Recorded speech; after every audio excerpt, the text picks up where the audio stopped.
पहाडहरूले मेरो बाटो अवरोध गर्न खोज्दैछ। यी विषालु काँडाहरूले रक्तमय बनाएका छन्। तर पनि म हजुरको दर्शनको निमित्त आएरै छोड्नेछु प्रभु, आएरै छोड्नेछु।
कस्तो ठाउँमा आइपुग्यो।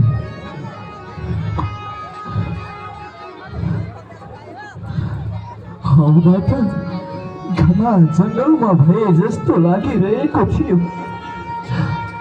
एक्कासी यो महलै महल भएको यो कस्तो ठाउँमा आइपुगेछु।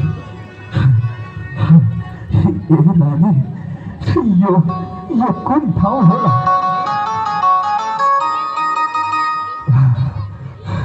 कोही पनि बताउँदैन।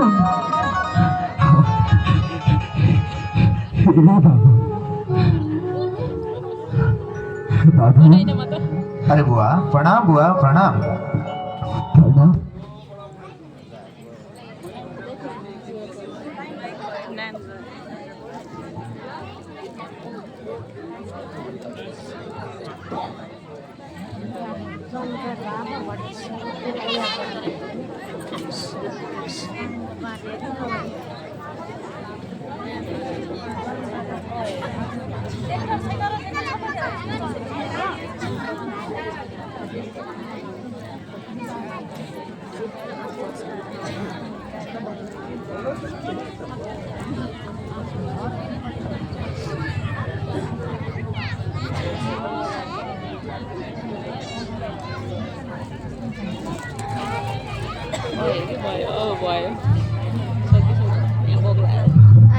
बुआ प्रणाम, बुआ प्रणाम।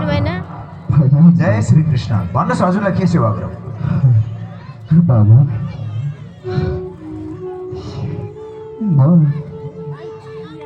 हिजो राति घना जङ्गलमा थिएँ। आज एक्कासी बेहोस भएर उठ्दा यो स्थानमा आइपुगेको रहेछु। बाबा, म जान्न चाहन्छु म कस्तो स्थानमा आएको छु, म कुन ठाउँमा आएको छु। अरे ब्राह्मणदेव, यो त हाम्रा परम प्रभु उनै द्वारिकाधीश महाराजको राज्य हो नि। यो द्वारिकाधीश? द्वारिकापुरी धाम हो बुआ। यो प्रभु, हजुरको लीला पनि अपरम्पार छ। बाबा, मलाई द्वारिकाधीशसँग एकैछिन बुवा, एकैछिन। होइन बाबा, द्वारिकाधीशसँग कि भेट्न भन्न खोज्नु भयो होला। आज त महाराज विश्राममा हुनुहुन्छ। कसैलाई पनि यो द्वारबाट प्रवेश गर्न नदिनु भन्नुभएको छ, आज्ञा छ हामीलाई। होइन बाबु, म उनै द्वारिकाधीशको बाल सखा हुँ। उहाँ मेरो बाल सखा हुनुहुन्छ, त्यसैले मलाई भित्र प्रवेश गर्न देऊ बाबु। होइन होला बुवा, कहाँ अब हाम्रो महाराज भर्खरको झलझलाउँदो हुनुहुन्छ, हजुर यति भयवृद्ध हुनुहुन्छ, कसरी बाल सखा हुनु? झुट त बोल्नु भएन। होइन बाबु, हामी ब्राह्मणले कहिल्यै पनि झुट बोल्दैनौँ बाबु। उहाँ मेरो बाल सखा नै हुनुहुन्छ। बाल्यकालको मित्र हुनुहुन्छ, त्यसैले म उहाँको दर्शनको निमित्त भनेर आएको छु।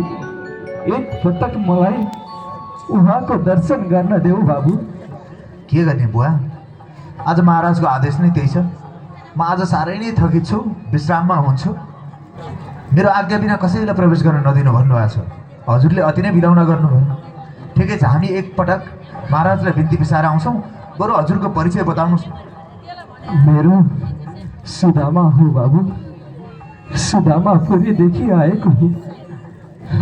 त्यही भनिदेऊ, अवश्य पनि प्रभुले मेरो दर्शन, मैले प्रभुको दर्शन गर्ने सौभाग्य पाउने छु। यति भन्दा हुन्छ त? हुन्छ। अब आइडी कार्डहरू केही छैन होला?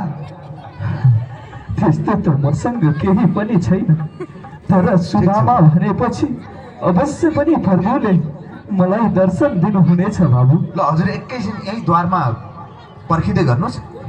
हामी एकपटक महाराजलाई सन्देश पुर्याएर आउँछौँ। जाऊ मित्र, तिमी गएर आऊ, म यहीँ बस्छु त। प्रणाम महाराज। कृष्ण, के खबर लिएर आयो दरपाल? हेर्नुहोस् न, आज द्वारमा एकजना अत्यन्तै वयोवृद्ध, च्यातिएका वस्त्रहरू लगाएको, शरीरभरि काँडाले कोतरेका छन्, पैताला कुर्कुच्चादेखि रक्तहरू बगिरहेका छन्। एकदमै वृद्ध व्यक्तित्व द्वारमा आउनु भएको छ। त्यो पनि हजुरसँग भेट गर्ने अभिलाषाको साथ। हो र? अनि अत्यन्तै बिलाउन गर्दै हुनुहुन्छ। हजुरको बालसखा भन्दै हुनुहुन्छ, हजुरसँग नभेटी नजाने रे। एकपटक हजुरलाई सोधौँ भनेर आइपुगेको महाराज। अनि नाम सोध्यौ कि सोधेनौ? नाम के भन्नुभएको छ? नाम सोधेका थियौँ प्रभु। सुदामा, निकै टाढा सुदामापुरीदेखि सुदामा भन्दै हुनुहुन्थ्यो। सुदामा? हजुर महाराज। मेरो बाल सखा सुदामा? सुदामा? हुँदैन जस्तो छ। सुदामा?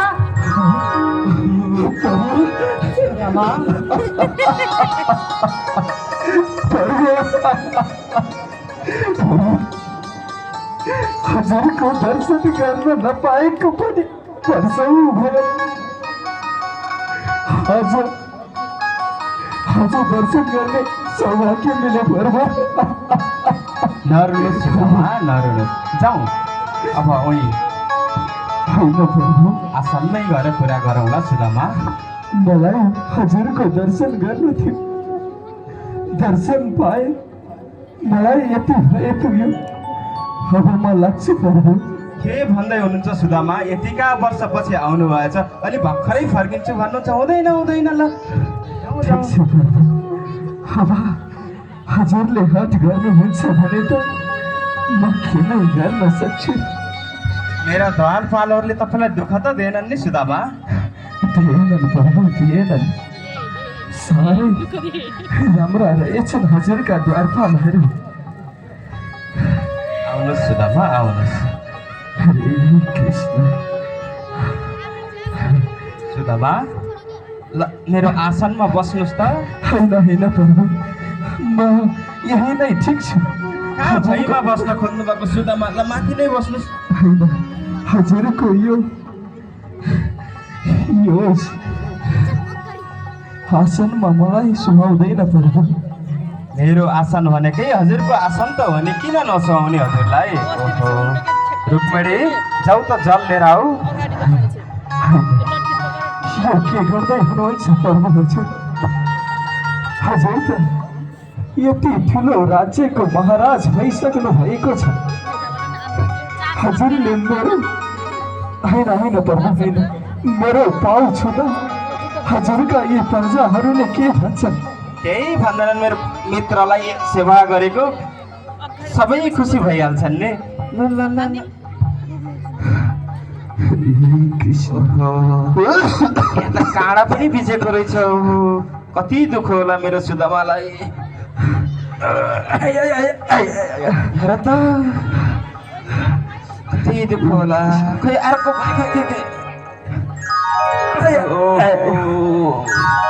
यत्रो काँडा भित्ता पनि हजुरलाई केही भएको थिएन सुदामा? के गर्नु, म हजुरको दर्शनको प्यासी